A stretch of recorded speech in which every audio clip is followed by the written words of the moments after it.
Amigos,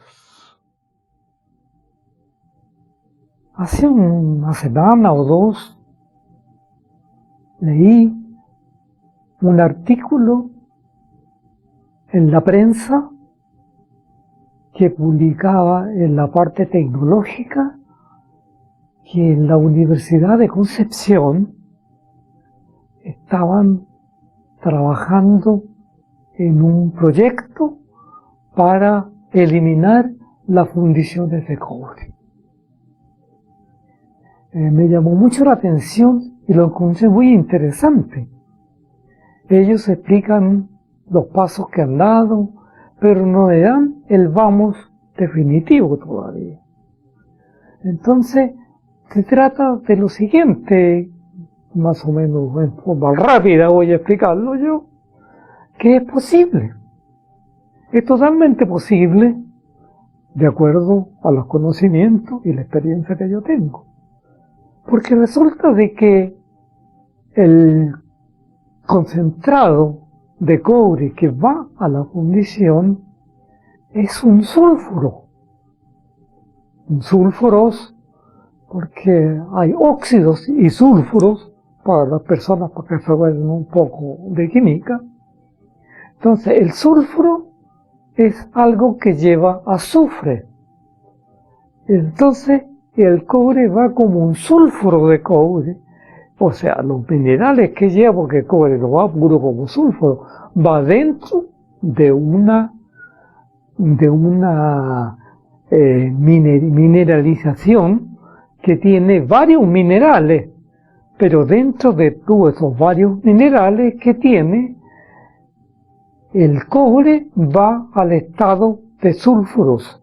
Y además, cuando eso se empezó a clasificar y a explotar en la planta de concentración, se usaron reactivos y sistemas para separar los sulfuros. Por supuesto que ahí también separan el sulfuro de cobre, el sulfuro de molibdeno y el sulfuro de fierro, lo que se llama pirita. Entonces, como es un sulfuro, el sulfuro tiene que, esto es en química, tiene que reducirse a el metal que lleva. Pero la reducción es un proceso químico. Entonces, primero se transforma el sulfuro en sulfato, que es un proceso complicado, por supuesto, porque se usa ácido sulfúrico, y además de componer el sulfuro en sulfato, también hace una separación y un ataque a las otras cosas que lleva el mineral de cobre.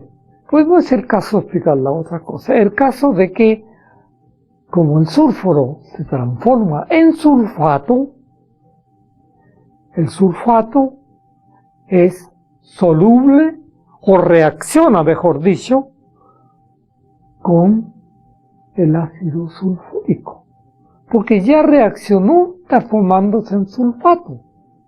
Bueno, ¿y qué pasa después cuando se transforma en sulfato? Al transformarse en sulfato, el sulfato puede estar sólido o puede estar líquido. Sulfato de cobre, la gente lo conoce porque se usa para desinfectar en el campo.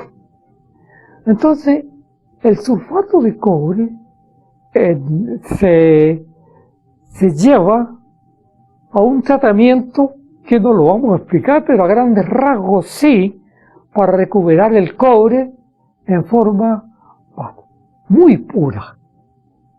Es en forma eléctrica, digamos, para que se entienda bien, utilizando los polos negativos y positivos que tienen todos los elementos.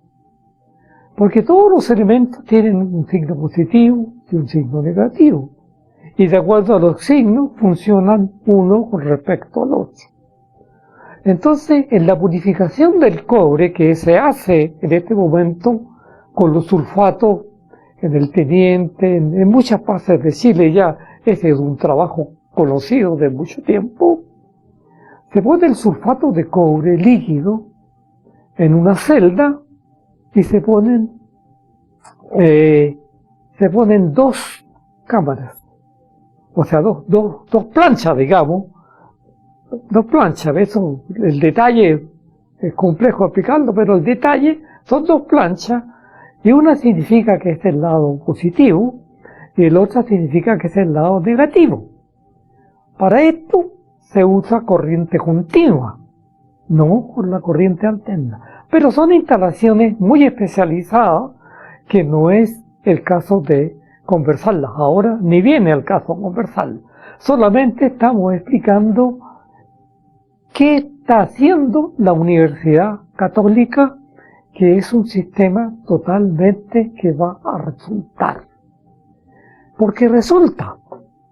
Entonces, una vez que se produce la separación, a un lado se va el cobre, atraído por uno de los polos, y al otro lado se va lo que no es cobre. Y cuando se hace este sistema en las plantas, quedan unos restos, un barro que se llaman los barros anódicos, que quedan en el fondo de esto. ¿Y qué hay ahí? Hay ahí de todo. Esos barros anódicos también ya están identificados, están tratados, y ahí se hace una separación de un montón de metales, entre otros lo que todo el mundo conoce, el oro. Entonces, es un sistema que se usa en todo el mundo, pero para poder usarlo hay que convertir el cobre en sulfato de cobre. Entonces se usa con ácido sulfúrico. Las personas que han estudiado química ya y son de cuarto medio me van a entender bien de esto, y los que son ingenieros hasta me pueden decir que me faltó decir algunos detalles.